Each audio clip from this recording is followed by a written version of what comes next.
Alternate Dragon Ball World. I got 3 wishes. Chapter 1. Darkness came first. Not the comforting kind you get when sleeping, but a crushing void that pressed against the soul itself. The Dragon Ball fan felt his consciousness stretching, tearing away from a life that had ended too suddenly and too meaninglessly. Then he appeared. The reincarnation god did not sit upon a throne, nor did he wear robes or have wings. He was vast and faceless and had a presence that bent reality simply by existing. Stars flickered inside his silhouette like dying embers. You have been chosen, the voice said, not aloud, but inside existence itself. He smiled. Sorry, but I know how these situations go, and I'm not going to waste your time with 21 questions because I already know where I want to go. That alone amused the god as it said, you get 3 wishes then, mortal. The void then reshaped itself into a fractured mirror of countless realities layered atop one another. Among them burned one universe brighter than the rest, endless battles, screaming skies, screaming warriors who broke planets with their fists. Dragon Ball verse. The god allowed 3 wishes. No riddles or stupid tricks. The man spoke clearly. Okay. I wish to be born with the purest legendary Super Saiyan bloodline unique to me, one that rivals the primal mutation seen in the original Who Fought the Fused Warrior. The void trembled. That wish alone carried catastrophic weight. The god even smirked at that. I wish to be completely immune to all forms of telepathy, mind control, memory alteration, and mental intrusion of divine or otherwise. A sharp pause from the god's movements. Then approval. I wish for the ability to travel freely between dimensions and realities that I think of at will. That made the god laugh hard. You a greedy young one, the voice said, amused. I'm just prepared, that's all, the soul replied. Then, granted, the god said. Rebirth destination confirmed. Timeline: 5 years before the birth of this universe's version of Son Goku. World: Planet Vegeta. Universe: altered, fractured and unstable. The god did not warn him like he expected. He simply let him go. Planet Vegeta. The sky burned red. Planet Vegeta was never beautiful, it was functional, forged for war. Ash clouds drifted endlessly, and the ground itself seemed to hum with violence. Cities of black metal pierced the landscape like jagged spears driven into the planet's heart. Inside a Saiyan birthing chamber, alarms flared. A beautiful female Saiyan snarled as medics worked around her, uninterested in her comfort-only results. Then, a cry of a baby. The infant was lifted into the harsh light. Dark, spiky hair clung to his scalp, already thick and wild. His skin was a deep, earthen brown, unusual, but not unheard of. His eyes opened immediately, sharp and furious, as if he recognized the world and hated it already. A scanner beeped rapidly, then screamed, "Power level, 500. The room fell quiet for a second. A low murmur rippled through the medics. Impressive, one muttered. High for a newborn, said another. But not unprecedented. They logged the number, and moved on. That was Saiyan society. Unless you were a prodigy beyond reason or a royal, no one cared. The child was wrapped, stamped with a middle-class insignia, and recorded as combat capable. Just another weapon entering the machine. Underscore. Inside the infant's body, he was awake. Fully. Memories were intact as expected. He felt it immediately, the difference. His power was not high like a certain future green bean, rather it was abnormal. It coiled inside him like a chained beast, dense and suffocating, pressing against his tiny frame. His heartbeat echoed too loudly for a newborn. His muscles twitched with dormant violence. And deeper still, something ancient, something primal, a legendary mutation, not a transformation yet, but currently just a state of being. His cells devoured energy faster than they should. His ki did not flow like normal Saiyans, it boiled and bubbled up within.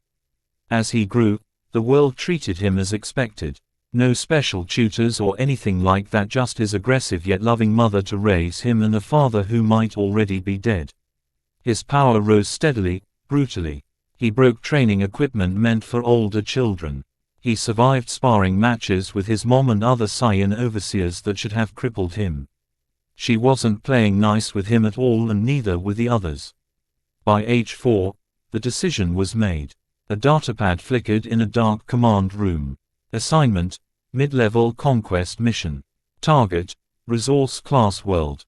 Survival expectation: acceptable. A Saiyan commander snorted. Another brat sent to die or conquer. If he lives, then he lives. The pod was prepared the next day, and when the time came, the boy stood alone on the launch platform, small fists clenched, tail wrapped tightly around his waist. The wind howled like a future warning. He looked up at the burning sky. Inside his mind, a single thought echoed, cold and absolute. This planet will fall someday. But not with me on it. Chapter 2. Current recorded power level. Designation: Jura. Age: 4. Combat class: mid-level. Measured power level: 3340. Bloodline status: unclassified anomaly. Flashback. The ground cracked beneath his feet. Jura was thrown backward, tumbling across scorched stone, dust biting into his skin. He rolled once, twice, then forced himself upright, teeth clenched, tail lashing behind him.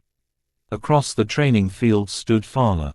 She was tall for a Saiyan woman, her physique carved by endless battle, thick arms corded with muscle, powerful thick legs planted wide, battle scars tracing her dark skin like old war stories. Her armor was stripped down and functional, cracked in places, stained permanently with blood that never quite washed away. Her power level burned steadily at 7,000. She folded her arms beneath her chest and snarled, "Get up, boy." Jura staggered to his feet. He was only 4 years old. His ribs ached, his lungs burned, and his vision swam like crazy. Woosh. Fala crossed the distance in a blink and struck him across the face with the back of her hand, not hard enough to kill him, but hard enough to teach. He crashed to the ground again with a thud. "You hesitate," she growled. "Hesitation gets Saiyans killed." She crouched beside him, tail swaying, gripping his chin roughly and forcing him to look at her. "But you're learning," she added, quieter now. Her thumb brushed the blood from his lip. She was brutal. She was merciless, but she loved him with everything she had. Fala never trained him like a child. She trained him like a weapon that might explode if mishandled. He shocked to find out that this version of the Saiyan homeworld had more advanced tech than canon, as she threw him into gravity chambers meant for grown warriors. She starved him for days, then forced him to fight at the edge of collapse. She broke his bones and made him stand anyway, telling him that, "Your enemies won't stop because your body is broken, they'll just continue to destroy you." Every night, she sat beside him as he healed in a recovery tank, arms crossed, eyes sharp yet still caring. "You feel that pressure inside you, don't you?" she asked once. Jura nodded. "It's not just rage," he said carefully. "It's hunger." Fala's eyes narrowed. "That's not normal." She should have reported it. She didn't, as her instincts told her to hide this information. Instead, she trained him harder, pushing him to break limits faster than a Saiyan should. She even grabbed his tail from time to time, so that the weakness can fade. Blank. Power growth log estimated. Age 2, 1200. Age 3, 2400. Age 4, pre-mission, 3340. His power spikes from time to time, but he managed to control himself enough. The mission. The pod shook violently as it tore through space. Jura sat strapped inside, breathing slow and controlled. He wasn't afraid that much. He was thinking. The target world appeared on the pod's display: blue-gray oceans, jagged continents, thick cloud cover scarred by constant electrical storms. Planet designation: unnamed. Threat classification: high. Average native power level: approximately 10,000 plus. Technology level: advanced. Combat types: psionic enhanced shock troops, telepathic attacks. A world that would normally require multiple elite Saiyans. Jura smiled faintly. Impact. BOOM. The pod slammed into the planet's surface like a meteor. Forests vaporized. Shockwaves flattened entire valleys. The pod cracked open, steam hissing into the rain-soaked air. Jura stepped out barefoot, no boots, tail flicking and waiting. A few minutes later, the sky roared. Within seconds, they arrived in front of him. Tall, armored figures descended from the clouds, hovering on controlled energy fields. Their reddish skin shimmered faintly with psychic reinforcement. Weapons hummed with charged light. One of them stared at Jura in disbelief. "That's a child." Another's eyes glowed. "What?" I can't read his thoughts, not even the surface ones. A ripple of unease spread through their formation. "This isn't part of the training drills we went through," a rookie said. Jura moved first after thinking of a strategy.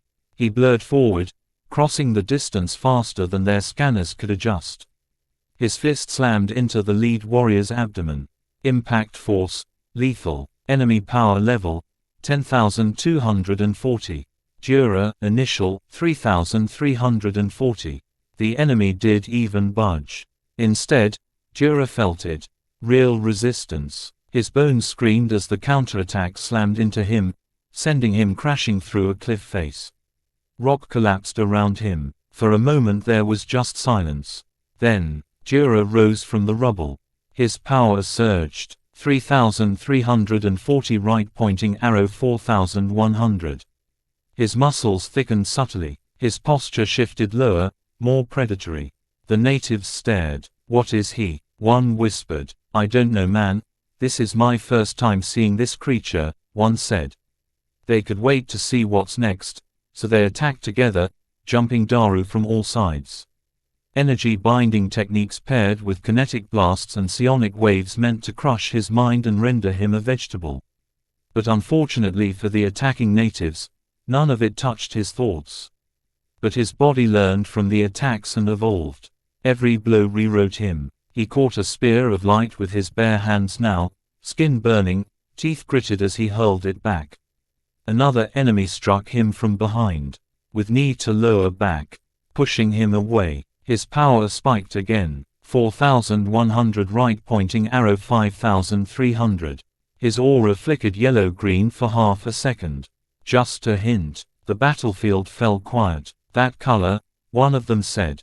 "That's not normal K." Quote, Jura roared so loud that the ground cracked.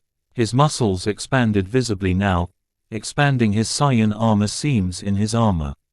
His ki output doubled, then stabilized. 6,800. He began to dominate the weaker opponents.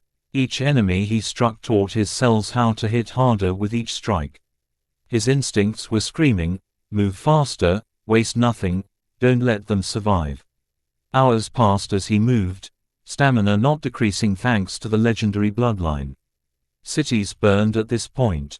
Each missed attack on an enemy would find a random building and detonate, leaving green key flames burning. The natives watched in horror as the small child warrior grew larger, stronger, his presence warping the battlefield itself. One commander screamed orders. "Focus fire. Bring him down now." They poured everything they had at him. And his bloodline answered in kind. Jura screamed in ecstasy. His power detonated outward. 8,900 right-pointing arrow 12,000. Green lightning cracked through his aura, black hair flaring up. The ground liquefied beneath his feet from the heat of his ki. His eyes glowed feral yellow, ready to inflict the most suffering. He stopped thinking. Something buried in his blood began to stir like a growing tornado. A few days later, when it was over, the planet burned with a lingering green hue as smog filled the area. Jura stood at the center of a vast crater, chest heaving, aura fading slowly back to normal. His power settled. Final recorded level, 9,500. He looked at his trembling hands. So much more was waiting beneath. And somewhere far away, planet Vegeta continued to breath. Blank. 3 weeks later, storms howled across continents reduced to molten scars. Cities smoldered in long, dying lines of light, their towers collapsed into blackened skeletons. The oceans near the impact zones boiled for weeks, releasing clouds thick enough to choke the sky. At the center of it all stood Jura. Still barefoot, blue blood streaked across his face and body. Breathing slow. His power level, once a roaring inferno, had now sunk back down, compressing inward like a star-resisting collapse. Current stabilized power level, 9,500. Aura state, dormant. Physiology, actively adapting. He clenched his fist. The ground beneath it cracked anyway. Still leaking, he muttered. That annoyed him a lot. He didn't want to get tracked in the future. The mission parameters were simple. Exterminate resistance, then await retrieval. Jura ignored them. This planet was perfect for him. The gravity was uneven, ranging from standard to nearly 15x baseline in certain regions due to unstable planetary mass. The air was thick with ionized particles, making key manipulation harder but more honest. And most importantly, no one was left alive to interfere. He chuckled darkly. He tilted his head back, sensing the atmosphere with something halfway between instinct and calculation. "All right," he said quietly. "Let's figure you out." He didn't sit down first. That would be lying to himself. Instead, Jura let go. He inhaled sharply and allowed his emotions to rise: anger at being used, frustration at the limits of his body, the dull fury of a Saiyan who knew the universe only respected strength. His ki erupted. 9,500 right-pointing arrow, 11,800. Yellow-green sparks danced through his aura again, brighter this time, less fleeting. His muscles swelled, veins standing out sharply along his arms and neck. His heartbeat thundered in his ears. The legendary bloodline stirred eagerly. It wanted this. The ground warped beneath him, liquefying into slag. His vision narrowed. Thoughts blurred. He felt incredible. He felt excited to destroy. "No," Jura growled, dropping to one knee. "Too much." His power climbed again, unprompted. 11,800 right-pointing arrow, 13,200. That scared him. Not because it hurt, because it didn't. Instead he got energized. He shut it down. He crushed the surge with sheer will, clamping down on his ki like a fist closing around a live wire. Pain exploded through his body as energy rebelled against restraint. He screamed raw, animalistic fury as he forced it deeper. The aura snapped back violently, imploding instead of dispersing. 13,200 right-pointing arrow, 9,000. Jura collapsed flat on his back, chest heaving, smoke rising from his skin. "So that's the problem," he whispered. The legendary power wasn't just rage-fueled. It was self-amplifying. The more emotion he fed it, the faster it grew until it decided when to stop. That path led to madness. Or worse. Jura sat up slowly and crossed his legs. This felt ridiculous in the middle of a wasteland, but he did it anyway. "Ki isn't just anger," he said aloud, grounding himself. "It's life force, breath and balance." He closed his eyes. In his past life, he'd watched warriors train under impossible conditions. He remembered the principles, even if this universe hadn't named them yet. He focused on his breathing.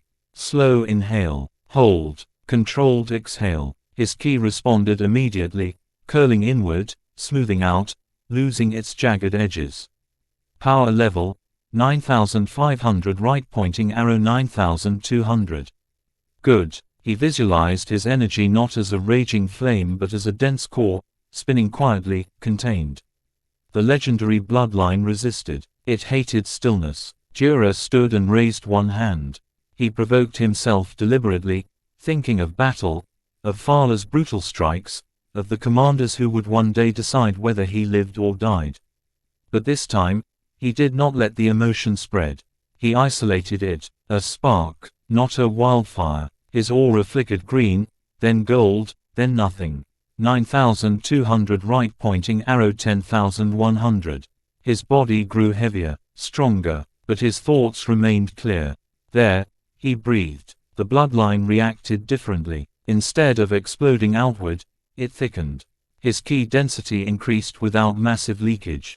The air around him distorted slightly, like heat shimmers. He punched the air once. The shockwave flattened a mountain miles away. Jura stared at his fist, eyes wide. That's efficient. For days, then weeks, he trained. Suppression drills, forcing his power level down to 1000, then raising it instantly without emotional triggers. Precision output, destroying boulders without cracking the ground beneath them. Aura sheath practice, keeping his ki active but invisible, wrapped tightly against his skin. Each exercise taught his bloodline something new. It learned restraint, and it adapted frighteningly fast. By the end of the first month, base power level, 10,800.